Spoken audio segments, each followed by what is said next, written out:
Supreme court चल रहे थे ना। सुप्रीम कोर्ट की चर्चा किससे शुरू हो रही थी?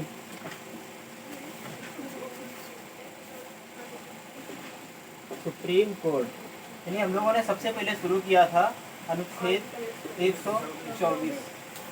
सुप्रीम कोर्ट की चर्चा शुरुआत हमारी 124 से होती है। हमने बताया था कि अगर एक को इधर कर देंगे, दो को इधर कर देंगे तो कौन सा कोर्ट चलने लगेगा? हाई कोर्ट आ जाएगा। ये सुप्रीम कोर्ट का है के लिए, केंद्र के लिए, केंद्र लेवल का है या राज्य लेवल का? केंद्र में ही तो है क्या सुप्रीम कोर्ट? सुप्रीम कोर्ट एक ही तो है। बताया था कि सबसे पहले हाई कोर्ट बना था या सुप्रीम कोर्ट? हाई कोर्ट बना था सबसे पहले। किस सन में?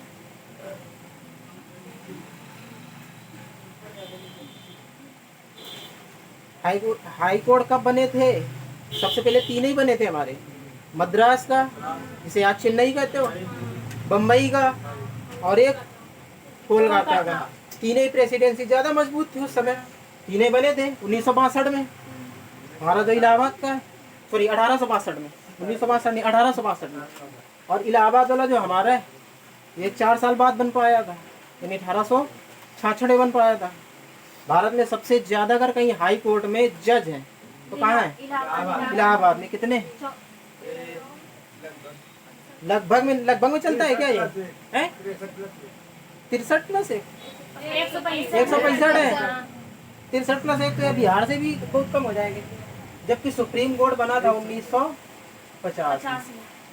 इसके पहले बन चुके थे हाई कोर्ट, और हाई कोर्ट 1862 में बना था। इसमें हाई कोर्ट की चर्चा करी गई। जब इस समय बना था ये, उस समय इसमें जजेस थे 7। जैसे आज है हमारे 33 प्लस कितने आज हमारे 34। अभी 2019 से संशोधन में नहीं किया गया था, 34 किए गए। इसके पहले कितने थे? 7। 30 प्लस 1 31 ही तो थे। 3 जोड़े गए, अभी 34 हो गए, यानी 33 प्लस 1 हो गए। अच्छा, सुप्रीम कोर्ट की चर्चा की बात हो गई। इस पर जो CJS होता है, चीफ जस्टिस ऑफ CJI जो है ये इसको नियुक्त कौन करता है? नियुक्त कौन करेगा? राष्ट्रपति। राष्ट्रपति किसकी सलाह पर नियुक्त करता है? इसकी सलाह पर? मुख्य न्यायाधीश को तो नियुक्त करना है और सलाह मुख्य न्यायाधीश से लेगा। फिर 5 जज चुने जाते हैं। 5 जज कहाँ से चुने जाएंगे? कॉलेजियम विधि बोलो ना सीधे, कि कॉलेजियम विधि के द्वारा 5 जजेस होते हैं। उन 5 जजेस जिसको सलाह देंगे, यानी कानूनी तौर पे जिसको ज्यादा जानकारी होगी, भाई राष्ट्रपति को पता हो जाए कि इस व्यक्ति को कानून के बारे में जानकारी है, उसे नियुक्त कर सकता है। लेकिन अब राष्ट्रपति को भी तो नहीं पता है कि कानून के बारे में इसे जानकारी है कि नहीं है, क्योंकि राष्ट्रपति को कौन सा पता है कानून के बारे में? वो तो क्या देखेगा? वो तो जजेस की सलाह देखेगा। सलाह कौन दे रहा है, यानी सलाह के आधार पर नियुक्त करेगा। इसी पर इनके वेतन की बात आती। वेतन कहाँ से मिलता है इनको? संचित निधि के द्वारा। जो बनता है CJI, जिसकी योग्यता क्या रहती है? यानी या तो हाई कोर्ट में 5 साल तक जज रह ले, या फिर 10 साल तक वकालत कर ले, यही इसकी योग्यता है। या जैसे हम लोग के कोई फॉर्म निकलता है, कहते हैं इंटर पास होना चाहिए, हाई स्कूल पास होना चाहिए, इसके लिए योग्यता यही है। फिर हम लोग आते हैं 125। वेतन हमने बताया था कि वेतन संचित निधि से मिलता है, लेकिन इस वेतन की चर्चा इसमें 124 में नहीं है। इसकी वेतन की चर्चा है 125 में। लेकिन इसमें वेतन कितना मिलेगा, इस चीज की चर्चा, कितना मिलेगा इस चीज की चर्चा है। लेकिन मिलेगा कहाँ से? इस चीज की चर्चा कहाँ मिलेगी? 125 में। और इनको वेतन कितना मिलेगा? 2,80,000। इनको वेतन मिलता है 2,80,000। जबकि जो अन्य न्यायाधीश होते हैं 2.5। ये मंथली का होता है एक सालाना का? मंथली मिलता है इनको। फिर आते हैं 126 पर चर्चा हो चुकी है, शायद हो चुकी है ना। 126 सुप्रीम कोर्ट हो गया, इसके वेतन हो गए। अब कभी कभी ऐसा था, तुमने बताया था राष्ट्रपति कहीं चला जाता तो सुप्रीम कोर्ट का मुख्य न्यायाधीश भी जा सकता है कि नहीं जा सकता? हाँ। हम लोग देखते हो कितनी बरातें रातें करते रहते हो ना। तो हम लोग भी कोचिंग नहीं आते हो, जिस दिन बारात करनी होगी आते हो। ये भी अगर बारात करने जाएगा तो आएगा न्याय करने। नहीं। या कहीं विदेश चला गया, कहीं घूमने जाते हैं, विदेश चला गया तो उस जगह कौन आएगा? फिर यही 33 में से एक उठा के लाया जाएगा, लाएगा। तो उसकी चर्चा 126 में। फिर आते हैं हम लोग 127। मान के चलो 33 ये थे, उठ के आ गया, और इधर जो बचे थे 32 उनमें और कम हो जाए, में और चले जाए भाई। ऐसे जरूरी थोड़े कि एक ही का काम पड़ेगा, अन्य के भी काम पड़ सकते हैं, में और कम हो जाए। तब इसकी सिफारिश करेगा CJI यानी चीफ जस्टिस ऑफ इंडिया, सिफारिश करेगा कि हमको क्या चाहिए, जज चाहिए, और जज लेके आओ। ये 127 में एड हॉक की चर्चा है, एड हॉक की चर्चा मिलेगी 127 में, क्योंकि यहाँ कम हुए, अब यहाँ कम हुए तो फिर और लाना पड़ेगा। तो सुप्रीम कोर्ट का जो मुख्य न्यायाधीश है वो राष्ट्रपति से कहेगा कि ऐसा है कि हमारे पास जजों की कमी हो गई है। भारत में जितने भी जो हाई कोर्ट हैं, टोटल इस समय कितने हैं? 25 हाई कोर्ट है, उससे जज लेके आओ हमारे लिए, क्योंकि हमारे पास जजों की कमी हो गई है। अब सपोज दैट कोई हाई कोर्ट कहीं दे कि नहीं हम जज नहीं देंगे, कह सकता है कि नहीं कह सकता? कह सकता है, बिल्कुल कह सकता है, उसका अधिकार। भाई कहेगा हम क्यों तुम्हें दे देंगे, नहीं दे सकता। आज जैसे इलाहाबाद में 165 है, हाँ 165 है, उसमें कह सकता है चलो ज़्यादा नहीं, 10 हमें ज़रूरत है, तुम 2 भेज दो। बिहार से बोल देगा तुम 2 भेज दो, मद्रास से वाले से बोल देगा तुम 1 ही भेज दो। इस तरह से हमें 10 चाहिए तो 10 की पूर्ति करना, पूर्ति हो जाएगी। अब कभी ऐसा हो जाए कि सभी जो 25 हमारे हाई कोर्ट हैं, सबके सब मना कर दे कि हम नहीं देंगे, ऐसा हो सकता है? हो सकता है, क्योंकि संविधान जो बनाया गया है बहुत सोच समझ के बनाया गया है। जब जितना गहराई से इसे पढ़ोगे तभी समझ में आता है। बहुत सोच समझ के बनाया कि ऐसी कंडीशन आएंगी। जब देश गुलाम था तब संविधान बना था, तब इतना अच्छा संविधान बन गया। आज बन सकता था, आज बन सकता है अच्छा, आज नहीं बन पाएगा, क्योंकि आज देख रहे हो नेता के हाल क्या है। वो ऐसा संविधान बना देंगे कि वो उनका जैसे घर की खेती हो जाएगी, ऐसा संविधान बना डालेंगे। जो बना के गए बहुत अच्छा बना के गए। तो ऐसा उन्होंने सोचा कि सपोज कभी ऐसा फंस जाए, कोई भी ना भेजे, तब फिर 128 में चर्चा कर दी गई कि जो सेवानिवृत्त है, सेवानिवृत्त जो हमारे चीफ जस्टिस ऑफ इंडिया यानी जो सेवा से निवृत्त हो रहे हैं, यानी सेवा छोड़ रहे हैं, 65 साल या 6 साल बाद छोड़ेंगे कि नहीं छोड़ेंगे? 65 साल छोड़ने के बाद मर थोड़ी जाएंगे, रहेंगे कि नहीं रहेंगे? तो उनको नियुक्त किया जाएगा। यानी अगर इन्होंने नहीं भेजा अडॉप्ट के जरिए, 25 न्यायालय ने नहीं भेजा, तो किसके तहत आएंगे फिर? सेवानिवृत्त वाले पकड़ के लाए जाएंगे। किन में? इन 33 को पूरा करने के लिए। या एक तो चला ही गया था इसमें, और कम हो जाए, या ये नहीं कह रहे 33 में कम हो जाए, ये तो वही बैठा है, ये कम हो जाए, तो इनको पूर्ति के लिए कहाँ से आएंगे? या तो सेवानिवृत्त वाले आएंगे या तो एडॉप्ट वाले आएंगे। बात समझ में आई है? 128 तक 129 में आते हैं। 129 में बताया था कि जैसे कोई फैसला मान लो आ रहा है, इसमें अभिलेख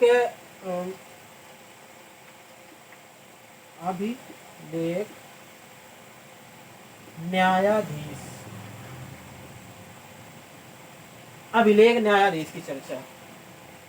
अभिलेख माने क्या होता है? लेख माने क्या होता है? लेख माने लिखना, नहीं तो होता है। अभिलेख की चर्चा इसमें इसलिए करी क्योंकि न्यायाधीश लगाया, यानी यहाँ पे भी अभिलेख में भी,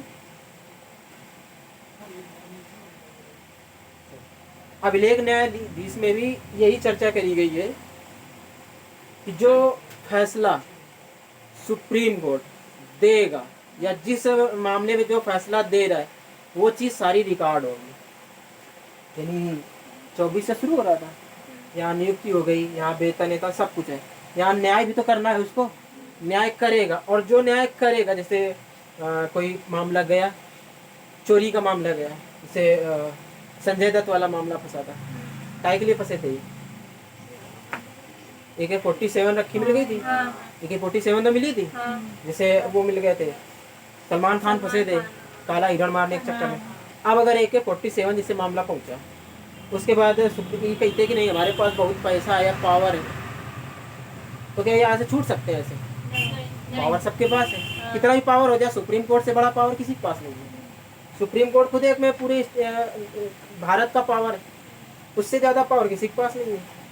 इसीलिए देखा भी होगा कि सुप्रीम कोर्ट की जो भर्तियाँ आती हैं या हाई कोर्ट की भर्तियाँ आती हैं वो अलग आती हैं, चाहे वो चपरासी की है, चाहे वो जिस चीज़ की निकाले, उसकी भर्ती अलग आती कि नहीं आती है। अगर वो इसी को साथ दे दे, SSC को दे दे, तो क्या होगा? सपोज दैट SSC करा रही है, UP-SSC के तहत इलाहाबाद हाई कोर्ट भर ले, हो सकता है ऐसा?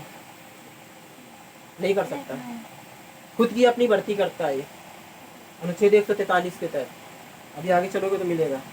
खुद की अपनी सुप्रीम कोर्ट खुद की अपनी भर्ती निकालेगा, चपरासी होगा वो भी अपनी स्वयं की भर्ती निकालेगा, कि हमें चपरासी की जरूरत, भर्ती स्वयं की ही निकालेगा वो।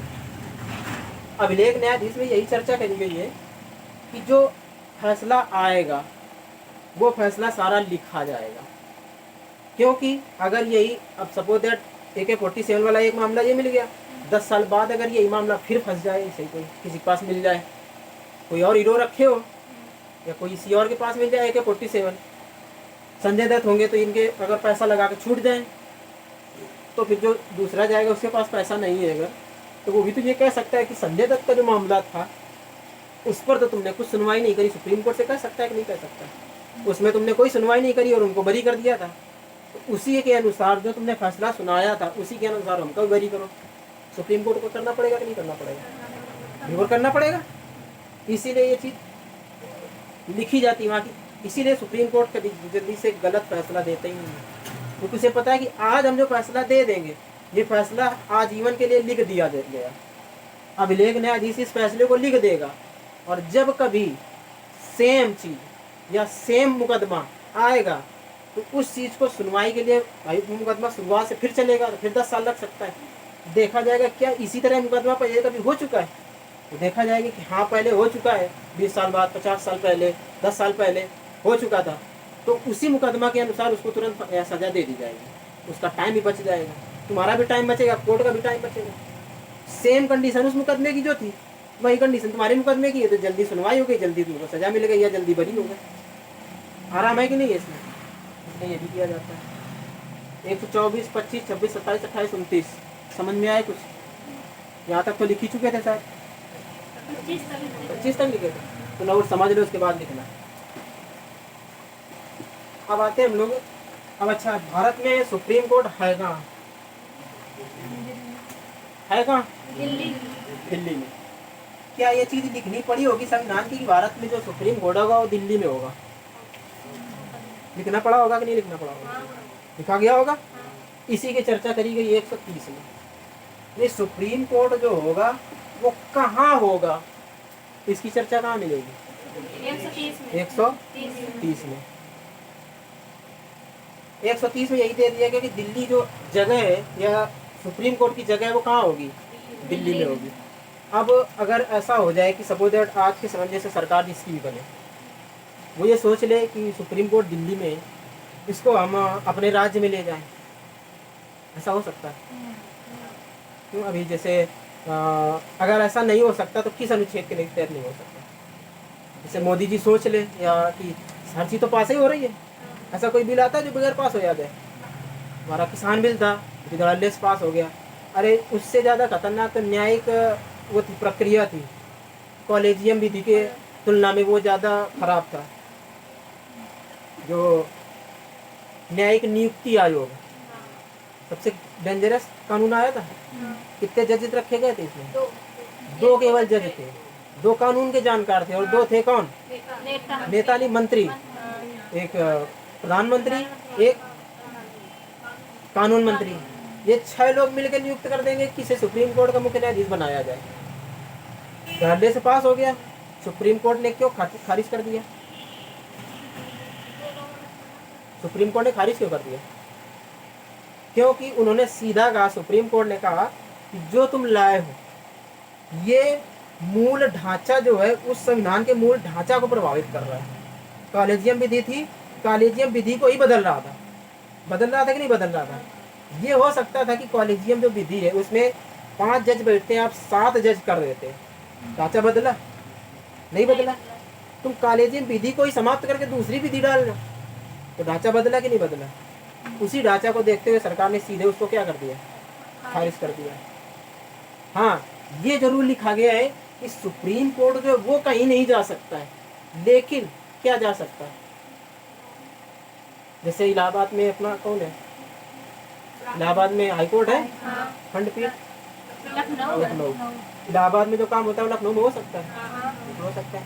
तो उसमें यह शुद्ध लिख दिया गया कि जो राष्ट्रपति होगा वो सीजीआई यानी मुख्य न्यायाधीश से पूछ कर या उसकी अनुमति लेकर खंडपीठ खोल सकता है भारत में कहीं पर भी। तो अगर मोदी जी चाहें कि हम अपने राज्य में खंडपीठ ले जाएं तो आसानी से ले जा सकते हैं, क्योंकि इसके तहत मूल जो संविधान है उसमें ढांचा में परिवर्तन हो रहा है, कुछ नहीं हो रहा है। क्या हो रहा है, बल्कि ऐड हो रहा है।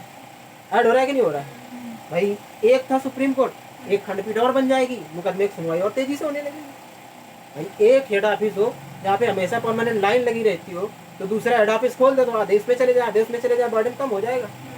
इस तरह सुप्रीम कोर्ट एक है, अगर हम एक दूसरी और खंडपीठ खोल दे तो आधे लोग उधर चले जाएंगे, लोड कम हो जाएगा। जैसे हमारे दिल्ली का जो एयरपोर्ट है, दिल्ली में कौन सा एयरपोर्ट है, इंदिरा गांधी हवाई अड्डा, उसके जस्ट बगल में एक और हवाई अड्डा बनाया जा रहा है नोएडा में, नोएडा के सेक्टर 81 में जेवर अंतरराष्ट्रीय हवाई अड्डा बन रहा है। क्यों बनाना पड़ रहा है, क्योंकि दिल्ली का जो एयरपोर्ट का है वहाँ पर ज़्यादा हवाई जहाज उतरते हैं, टाइम नहीं मिलता है, पता लगे अभी उतरा ही था, रनवे खाली नहीं है तो उसको क्या करना पड़ेगा, घुमा के लाना पड़ेगा। अब ऐसा तो है नहीं कि गाड़ी है जो भाई तुम नहीं खड़ी, आगे खड़ी गाड़ी तो तुम पीछे बैक करके खड़ी कर लो, ऐसा हो सकता है क्या। हवाई जहाज है, आखिरकार जहाँ रनवे मिला, रनवे नहीं मिला फिर उसको घूम के आना पड़ेगा। अब जैसे कानपुर में उतरना होता है उसे, और कानपुर नहीं उतरता है तो कम से कम उसे यहाँ से घूम के जाना पड़ता है, 20-22-25 किलोमीटर में वो घूम पाता है, तभी तो घूम पाएगा। ऐसा थोड़ी तुरंत बैक किया तुरंत घूम गए। यहाँ से देखा होगा कभी कभी राउंड मारने आ जाते हैं तो रनवे वहाँ खाली नहीं होता है, तो उसको मोड़ना पड़ता है, या फ्यूल ज़्यादा भरा हुआ है, या इस तरह की भी समस्याएं होती है। जैसे फाइटर विमान है, कभी कभी देखा होगा फाइटर विमान है, एक साथ का पीछे धुआं छोड़ दे, धुआं छोड़ देता है, क्या होता है, धुआं होता है, वो धुआं नहीं होता है, पेट्रोल होता है, पेट्रोल छोड़ दिया जाता है, क्योंकि वजन ज़्यादा है, वजन ज़्यादा है, जब नीचे एक बार साथ गिरेगा तो हो सकता है पेट्रोल में आग लग जाए। इस तरह की समस्या हो जाती है, पेट्रोल वहीं उड़ा दिया जाता है ऊपर ही, जबकि वो काफ़ी महंगा आता है लेकिन फिर उड़ा दिया जाता है। क्योंकि उससे अच्छा है कि अगर नीचे गया और दुर्घटनाग्रस्त हो गया, वो ज़्यादा अच्छा है कि पेट्रोल उड़ा दो, वो ज़्यादा अच्छा है। सब जाए कि थोड़ा, वही तो होता है कि नहीं होता है, तो थोड़ा चला जाए वो सही है। चलो फिर आते हैं हम लोग 100 यानी यहाँ पर एक दूसरे खंडपीठ खोली जा सकती है, खंड, यहाँ पर दूसरी खंडपीठ खोली जा सकती है। 131 में आते हैं, जैसे देखा होगा तुमने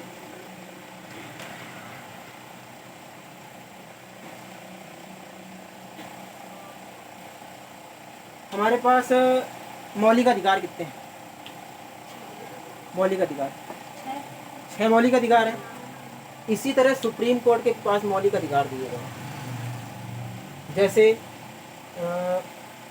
हम लोग के पास 6, हम लोग से जस्ट आधे सुप्रीम कोर्ट के पास 3 से कुछ मामले हैं जो केवल सुप्रीम कोर्ट में ही सुने जाएंगे। सुप्रीम कोर्ट को 3 तरह के मुकदमे केवल सुप्रीम कोर्ट में ही सुन सकते हैं, बाकी कोई सुनवाई नहीं होगी। जैसे राज्य प्लस राज्य, अगर 2 राज्य आपस में लड़ जाए तो इसका मुकदमा क्या हाई कोर्ट में चलेगा कि सुप्रीम कोर्ट में। भाई वो राज्य कहेगा हमारे सुप्रीम कोर्ट में आओ, वो राज्य कहेगा हमारे सुप्रीम कोर्ट में आओ, मतलब हाई कोर्ट में आओ, तो ऐसा हो सकता है। जिसके पक्ष में जाएगा उसका मुकदमा उसके पक्ष में जा सकता है। इसलिए क्या कहा गया कि अगर राज्य आपस में लड़ गए या राज्य का विवाद हो गया तो मुकदमा केवल कहाँ सुना जाएगा, सुप्रीम कोर्ट में, कोई दूसरा रास्ता नहीं। दूसरा, अगर कभी ऐसा हो जाए कि केंद्र प्लस राज्य ये दोनों आपस में लड़ जाए, या ऐसा कोई केस फंस जाए जो केंद्र से रिलेटेड हो, उधर राज्य से रिलेटेड हो, तो मुकदमा भी जा सकता है कि नहीं जा सकता, ये कहाँ जाना चाहिए? Supreme court. फिर केंद्र कहेगा सुप्रीम कोर्ट और राज्य कहेगा हाई कोर्ट में आओ, फिर गड़बड़ हो जाएगा यहाँ मैटर। तो ये मैटर छोड़ के वो लड़ाई होने लगेगी कि नहीं तुम इधर आओ, वो कहेगा हमारे इधर आओ। इसको समाप्त करने के लिए सीधे कह दिया कि राज्य लड़ेंगे तो मुकदमा कहाँ जाएगा? Supreme court. केंद्र और राज्य अगर कोई मामला फंस गया तो कहाँ जाएगा? Supreme court. उसके साथ साथ एक और की चर्चा करी गई, इसमें कह दिया गया कि जैसे केंद्र के साथ साथ कुछ राज्य मिल जाए, 36 राज्य, 2-4 राज्य मिल सकते हैं केंद्र के साथ में, फिर इनका मुकाबला हो जाए जो शेष बचे राज्य, यानी केंद्र, जैसे बीजेपी की सरकार इस समय देख लो 20-22 राज्यों में आ गई, तो जो 20-22 राज्य हैं, अगर कोई मुकदमा कोई केस लाए केंद्र सरकार, तो 20-22 राज्य किसकी तरफ आ जाएंगे? केंद्र की तरफ मुड़ जाएंगे कि नहीं मुड़ जाएंगे? और जहाँ अदर की सरकार है, चाहे कांग्रेस की हो या अदर जो लोकल की पार्टियाँ उनकी हैं, तो वो क्या करेंगे? वो विपक्ष में चले जाएंगे, वो थोड़ी आएंगे यहाँ। तो ये मुकदमा फिर कहाँ जाएगा?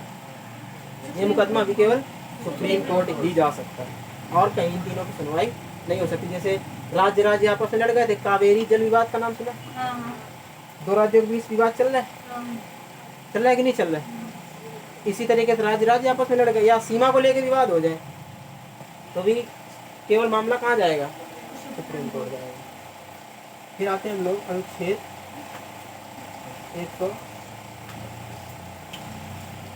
देखो अनुच्छेद 132 में कहा गया है कि अगर आप से कोई भी मामला था, अगर हाई कोर्ट में आपका मामला चल रहा है, आप मर्डर किए हो या कुछ भी किए हो, आपका मामला हाई कोर्ट में चल रहा है, उसने जो फैसला दे दिया, यानी आपकी कोई चोरी ही का मान लो मामला था, उसने फैसला दे दिया कि आपने चोरी किया नहीं था, लेकिन या सबूत आपके खिलाफ हो गए, आपको सुना दिया गया कि जितना चोरी का मामला था उसकी आपको मुआवजे की रकम देनी, उसके साथ साथ जो भी उस व्यक्ति का इतने समय का लॉस हुआ है, ये मुकदमा वो भी तो लड़ने आएगा विपक्ष वाला, समय का लॉस हुआ उसकी भरपाई करनी पड़ेगी। उसके साथ साथ आपको हो सकता है महीने 2-4 महीने की जेल में डाल दें। फिर आप क्या करोगे?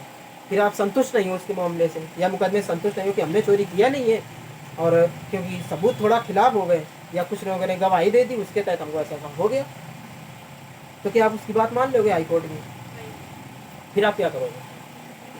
सुप्रीम कोर्ट जाओगे कि नहीं जाओगे? यानी अगर आप हाई कोर्ट के फैसले से संतुष्ट नहीं है तो आप कहाँ जा सकते हो? तो आप सीधे जा सकते हो सुप्रीम कोर्ट। अगर आप इनके फैसले से संतुष्ट नहीं हो तो आप सुप्रीम कोर्ट जा सकते हो। फिर आते हैं हम लोग अनुच्छेद 100,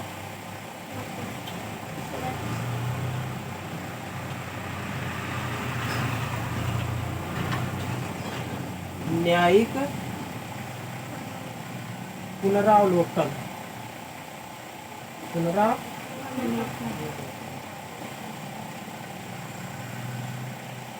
अच्छा ये बताओ, क्या कोई फैसला ऐसा भी हो सकता है कि सुप्रीम कोर्ट गलत सुना दे? हो सकता है, हो सकता है। इंसान कोई सुप्रीम कोर्ट की भगवान थोड़ी है, इंसान वही बैठा है, और वहाँ फैसला सुनाया जाता है तो वो किसके आधार पे होता है? सबूत के आधार पे, सबूते के आधार पे तो है। कभी कभी ऐसा होता है कि सबूत उसके मुजरिम ना हो तब भी सबूत उसके खिलाफ चले, सुप्रीम कोर्ट से भी गलतियाँ हो जाती हैं। से एक बार बताया था तुम्हें कि जो बम्बई का रेप केस का मामला था, बताया था सुप्रीम कोर्ट ने कितना गलत फैसला दे दिया था। वहाँ 13-14 साल की शायद लड़की थी, उसके साथ गैंग रेप हुआ, और जब वो केस लिखाने गई कहाँ, चौकी में, चौकी केस लिखाने गई तो चौकी के जो कितने पुलिस वाले थे 5-6, फिर उन लोगों ने मिलकर उसके साथ रेप किया, और सुप्रीम कोर्ट ने फैसला दे दिया कि जो लड़की का रेप हुआ था वो पुलिस वालों ने जो किया वो उसकी स्वेच्छा से किया था। पूरा देश में बवाल हो गया था, 80 के दशक के आसपास की बात है, पूरा देश में बवाल हो गया था। उसके बाद फिर सुप्रीम कोर्ट का फैसला था तो फिर जज की टीम बैठी, फिर उसमें बदलाव किया गया। तो न्यायिक पुनरावलोकन में यही दिखाया गया कि सपोज दैट कभी फैसला सुप्रीम कोर्ट गलत दे दे अब अगर एक बार गलत दे देगा तो नीचे कौन सा बैठा था, अब एक न्यायाधीश बैठा है 130 में, उसको नोट कर लेगा, तुरंत नोट कर लेगा। फिर जब आगे फैसला उसी तरह फंसेगा तब वो कहेगा देखो उस समय आपने ऐसा फैसला सुनाया था, उसी के आधार पर इसको फैसला सुनाओ। सुप्रीम कोर्ट को सुनाना पड़ेगा। इसकी भी चर्चा करी गई। ये हम लोग सोच सकते थे कि ऐसा भी हो सकता है। भाई भगवान बैठा तो वो सीधे, भगवान ही तो मानते हो सुप्रीम कोर्ट को, उसका फैसला नहीं हो सकता गलत, लेकिन हो जाता। जैसे 1960 का बेरूबरी मामला था। बेरूबरी का नाम सुना होगा, 1960 में आया था। इसमें बेरूबरी में ये कहा कि जो हमारा प्रस्तावना है, प्रस्तावना संविधान का भाग है। प्रस्तावना संविधान का भाग है कि नहीं है ये बताओ। इसके पहले नहीं था।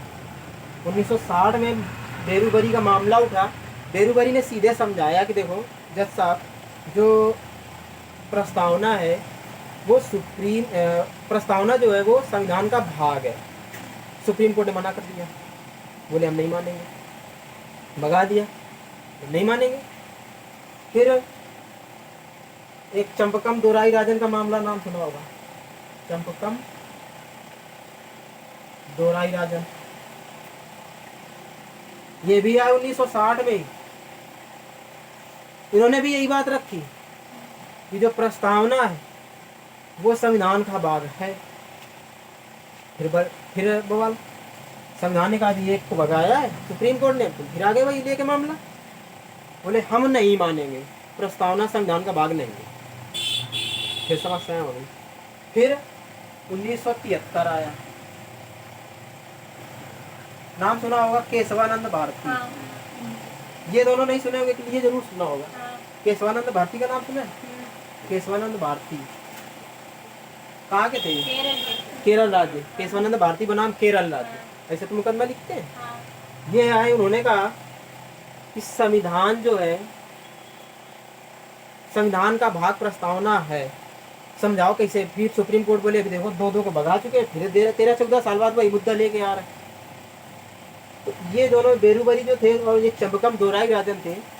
जैसे कभी कभी होता है ना कि जैसे हम यहाँ खड़े हैं या तुम यहाँ बैठे हो, कोई ऐसा होता है कि किसी टीचर को आता बहुत है, आता है कि नहीं आता है? हो सकता है बहुत आता हो लेकिन वो तुमको समझा नहीं पाता, होता है ऐसा। तो ऐसे ये दोनों थे, इस चीज को दोनों थक गए, लेकिन सुप्रीम कोर्ट के जो जज थे उनको समझा ही नहीं पाए कि भाग है कि नहीं। फिर आए कौन? केशवानंद भारती। इन्होंने कहा कि प्रस्तावना संविधान का भाग है। तो बोले अगर है तो ये बताओ कि किस अनुच्छेद में लिखा है कि प्रस्तावना संविधान का भाग है? लिखा भी तो होना चाहिए ना कहीं। तो बोले तुम उल्टा देख रहे हो, उल्टा देख रहे हो। ऐसा हो सकता है कि संविधान के भाग जो है, संविधान का प्रस्तावना जो है, प्रस्तावना का उल्लेख किसी अनुच्छेद में नहीं है, लेकिन प्रस्तावना को अगर सही से पढ़ो या प्रस्तावना को गहराई से पढ़ो तो उसमें सारे अनुच्छेदों का रस मिल जाता है। सुप्रीम कोर्ट को बात समझ में आई?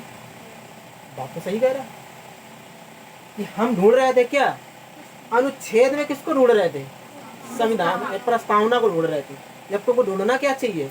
प्रस्तावना में अनुच्छेद को ढूंढो, मिल जाएगा। संविधान में समझ में आ गई सुप्रीम कोर्ट को बात। बोले बात तो सही है, बोले बात तुम ठीक कह रहे हो।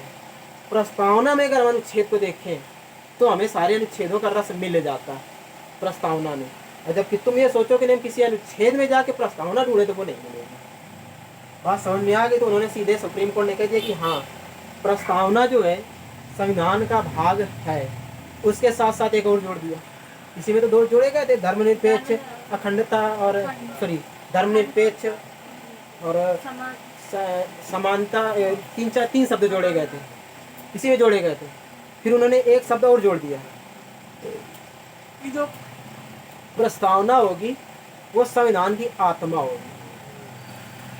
ये भी तो कहते हो, इसके पहले नहीं था। यानी पहले तो ये मान ही नहीं रहे थे कि प्रस्तावना भाग है, अब मानने लगे तो ऐसा मान लिया कि उसी को आत्मा बता दिया। होता है कि नहीं होता ऐसा? भाई सपोज दैट किसी को कोई तुम्हें मान लो कोई हो ऐसा जो तुम्हारी बात ना मान रहा हो है, और फिर उसके बाद उसको ऐसा लगाव हो जाए कि तुम्हें को भगवान मानने लगे। होता है कि नहीं होता है? हाँ, तो ऐसे यानी उनको पहले तो यही नहीं लग रहा था कि बाघ है, और फिर ऐसा लगा कि उन्होंने कह दिया सीधे क्या है, आत्मा है।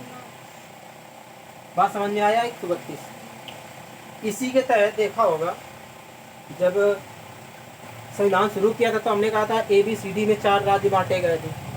जैसे आज देखोगे अनुच्छेद कितने हमारे पास संविधान में? 400। अनुच्छेद कितने? मूल अनुच्छेद 395। जितने अनुच्छेद संविधान लागू होते समय थे उतने ही संविधान आज भी है कि नहीं है? कितने? 395। संविधान जिस समय लागू हुआ था उस समय कितने थे? 395। आज कितने? 448। 395 आज भी है, आज भी 395। लेकिन अभी इसी में क्या कहा गया था, जैसे 131 में कहा गया था कि ढांचा उसका चेंज नहीं होना चाहिए, ढांचा उसका चेंज नहीं होना चाहिए। तो अगर हम 395 अनुच्छेद को बढ़ा के 396, 97, 98, 400 ऐसे लेके जाएंगे तो ढांचा में परिवर्तन हो रहा है कि नहीं हो रहा है? होगा कि नहीं होगा परिवर्तन? तो उसमें ढांचा में परिवर्तन होने लगेगा। लेकिन अगर ढांचा में परिवर्तन ना किया जाए, जैसे 5 अनुच्छेद हो या 4 अनुच्छेद हो, उसी में क्या लगा देते हैं, इसी में लगा दिया गया। जैसे 4 का A लगा दिया B लगा दिया। हमेशा ये वाला लगाते हैं कि ये वाला लगाते हैं? ऊपर वाला ये कौन सा लगाते हैं? ये वाला, ये वाला, ये दोनों मिलते हैं कि नहीं मिलते? लिखे कौन सा लिखा मिलता है, कौन सा लगाया मिलता है, ये बताओ। दोनों मिलते हैं। से 32 का लिखा होगा कहीं पे भी तो ऐसे लिखा होता है, लिखा होता है ना, ऐसे तो लिखा होता है। तो इसका मतलब ये होता है ये कैसे लाया गया, संशोधित होके आया। बड़े कैपिटल A का मतलब होता है ये संशोधित होके आया, जबकि इस वाले का जैसे 19 का लिखा है, 19 का A लिखा है, तो इसका मतलब क्या है, पहले से ही है। इस A का मतलब वो संविधान में पहले से ही है, जबकि इस कैपिटल का मतलब क्या है, संविधान में संशोधित करके डाला गया। 131 में बताया था 3 तरह के केस आ सकते हैं सुप्रीम कोर्ट के पास। इसके साथ साथ एक चीज और बताई थी हमने कि सुप्रीम कोर्ट में उनका मामला जाता है, कौन है, क्या इसके तहत राष्ट्रपति और उपराष्ट्रपति को रख सकते हैं? राष्ट्रपति उपराष्ट्रपति का जो केस होगा वो कहाँ जाता है, हाई कोर्ट की सुप्रीम कोर्ट? सुप्रीम कोर्ट तो जाता है। जब सुप्रीम कोर्ट जाएगा तो क्या ये तो तीनों चीजों की चर्चा कर रहा है, तो राज्य और राष्ट्रपति और उपराष्ट्रपति की चर्चा कहाँ से आ गई इसमें?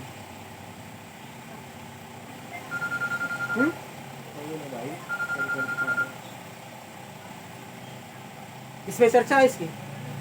जब राष्ट्रपति उपराष्ट्रपति तुमको पढ़ा रहे थे तब हमने बताया था कि अनुच्छेद 71 या 71 में चर्चा करी गई कि राष्ट्रपति और उपराष्ट्रपति से संबंधित मामले कहाँ जाएंगे, सुप्रीम कोर्ट। याद आया कुछ? आया कुछ याद? यानी राष्ट्रपति और उपराष्ट्रपति से संबंधित जितने मामले वो कहाँ जाएंगे, सुप्रीम कोर्ट। और राज्य प्लस राज्य का मामला होगा वो सुप्रीम कोर्ट, केंद्र और राज्य का वो भी सुप्रीम कोर्ट, केंद्र राज्य और कुछ शेष राज्य जो बचे उनके मामला होगा वो भी सुप्रीम कोर्ट जाएगा। और अनुच्छेद 71 के तहत राष्ट्रपति और राज्यपाल का मुकदमा कहाँ जाएगा, सुप्रीम कोर्ट। ये बात समझ में आई थी? आगे चले थोड़ा, लिखोगे और आज कर लो कंप्लीट, कम से कम सुप्रीम कोर्ट तो कंप्लीट ही हो जाए, है ना। अब आते हैं हम लोग, अच्छा ये एक बात बताओ, सुप्रीम कोर्ट जो है वो रिट किस अनुच्छेद के तहत जारी कर रहा था? रिट क्या तरह की रिट जारी करता है? 5 तरह की। किस अनुच्छेद के तहत जारी करता है बताओ? हमने बताया था अनुच्छेद 32 का अगर प्रयोग करोगे तो डायरेक्ट हम लोग सुप्रीम कोर्ट जा सकते हैं। और वो केवल मौलिक अधिकार को लेकर रिट जारी करता है, बताया था ना।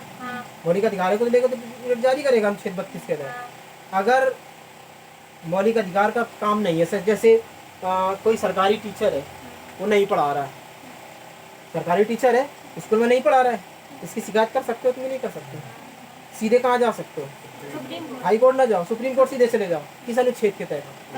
32 के तहत। और कोई जैसे ब्लॉक में कोई सरकारी व्यक्ति है या रेलवे का कोई कर्मचारी है, अगर वो काम सही से नहीं कर रहा है, अपने पद का प्रयोग अनर्गल कर रहा है, तो किस अनुच्छेद का प्रयोग करके हम सुप्रीम कोर्ट जा सकते हैं? 139। बात समझ में आई? कुछ अंतर क्या है? यानी सुप्रीम कोर्ट जो है 139 के तहत मौलिक अधिकार को छोड़ के जितनी भी रिट जारी करेगा या परमादेश जारी करेगा, वो किसके तहत जारी करेगा? 139 के तहत। रिट की चर्चा या परमादेश की चर्चा जिस समय पढ़ा रहे थे तुमको अनुच्छेद 32 उस समय इसकी चर्चा हुई थी। और इसके तहत ये तो सुप्रीम कोर्ट की बात है। हाई कोर्ट की अगर जारी करना हो तो हाई कोर्ट की 226, यानी यही चीजें अगर हाई कोर्ट के लिए आएंगी तब अनुच्छेद 226 का प्रयोग करना पड़ेगा, और नहीं बाकी 139। क्लियर हुआ? आते हैं अनुच्छेद 100। अब छोड़ पढ़ना है, एक साथ पूरे नहीं पढ़ना है, ज्यादा नहीं, बर्डन ज्यादा ना ला दो मैंने। 143 इसमें देखा होगा कभी कभी तुमने कि जो सुप्रीम कोर्ट है, सुप्रीम कोर्ट के जो जज, सुप्रीम कोर्ट की जजों की चर्चा इसमें भी है, लेकिन जैसे कोई मामला हुआ से तुम्हारा यही बाबरी मस्जिद का मामला ले, कोई भी मामला ले, अगर इसमें फैसला आया कि नहीं आया? आया। जिस समय ये तोड़ी गई थी, कब तोड़ी गई थी? 91-92 में शायद टूटी थी, है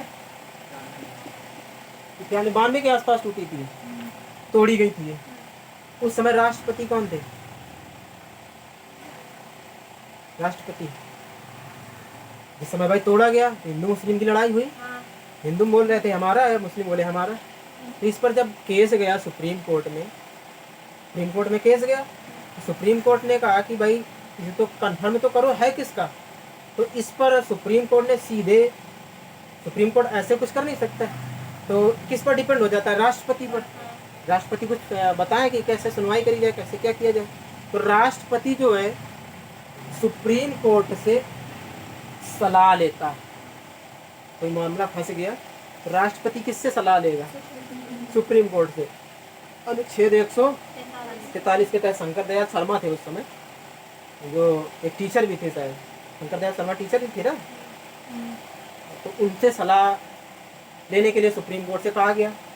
और इसमें ये भी बताया गया कि अगर राष्ट्रपति से तुम सलाह लेते हो, तो राष्ट्रपति सलाह ले लिया, लेकिन राष्ट्रपति पर यह बोझ नहीं है कि सुप्रीम कोर्ट की सलाह माने। तो समझ में आया क्या कहने का मतलब?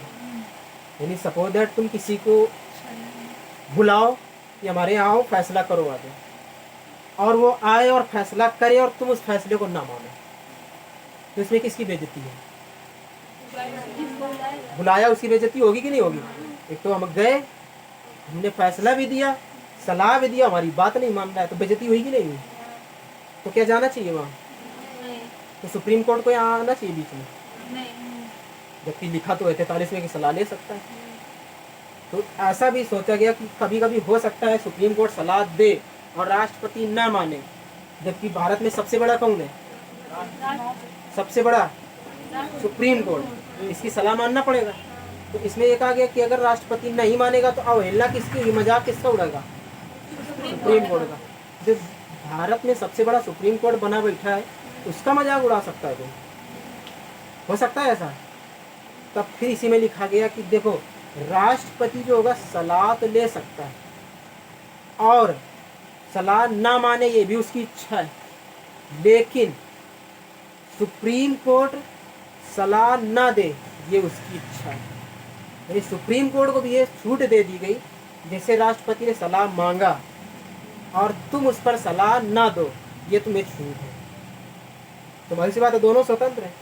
तुमने सलाह मांगा, तुमने उसको बुलाया कि भाई फैसला कर दो आगे, तो तुमको लगता है कि ये भी हमारे अपने, ये भी हमारे अपने, तो हम अगर इसकी तरफ झुकेंगे तो वो गुस्सा हो जाएंगे, उसकी तरफ झुकेंगे वो गुस्सा हो जाएंगे, तो इससे अच्छा हम जाते ही नहीं बीच में। यही तो होता है। जैसे किसी दोस्त हो तुम्हारा, तो उसकी शादी पड़ रही हो, दोनों खास दोस्त हो और जाना पड़ेगा, तो किसके कायम जाओगे? अगर उसके कायम गए तो वो जिंदगी भर नहीं बोलेगा, उसके कायम गए तो वो जिंदगी भर नहीं बोलेगा, तो क्या करोगे? ऐसा हो नहीं सकता कि जाना ना पड़े। खाली बैठोगे तो यही होगा कि जाना तो चाहिए, एक जगह तो जाने चाहिए। अगर उसके पास गए तो वो छूटता है, उसके पास गए तो वो छूटता है, तब क्या करना चाहिए? है? तब उससे अच्छा है कि उसी दिन खुद की शादी रख लो। हो सकता है कि नहीं हो सकता? हंसकर हो सकता नहीं, जिस दिन उसको शादी कर रहा है उस दिन हो सकता, तुम अपनी शादी उसी दिन रख लो, उसे कहते हम खुद ही अपनी शादी में व्यस्त है, बात करो, न वो गुस्सा होगा न वो गुस्सा होगा, बन जाएगा काम। तो इसीलिए सुप्रीम कोर्ट को स्वतंत्रता दे दी गई कि राष्ट्रपति सलाह को दे सकते हो, लेकिन जिस मुकदमे में तुमको लगे कि हम इसमें सलाह देंगे तो ये राष्ट्रपति नहीं मानेगा, उस पर आपको सलाह नहीं देगा। और तुमको लगता है कि नहीं हम सलाह देंगे राष्ट्रपति मान लेगा आराम से, तो सलाह दो। स्वतंत्र है सुप्रीम कोर्ट राष्ट्रपति को सलाह देने के लिए। बात क्लियर हुई कुछ? यहाँ से हो गया सुप्रीम कोर्ट खत्म। कहाँ से शुरू हो रहे थे? 124। 124 में किस चीज की चर्चा? Supreme court. 125 वेतन। 126 कार्यकारी CGI यानी सुप्रीम कोर्ट का मुख्य न्यायाधीश। 127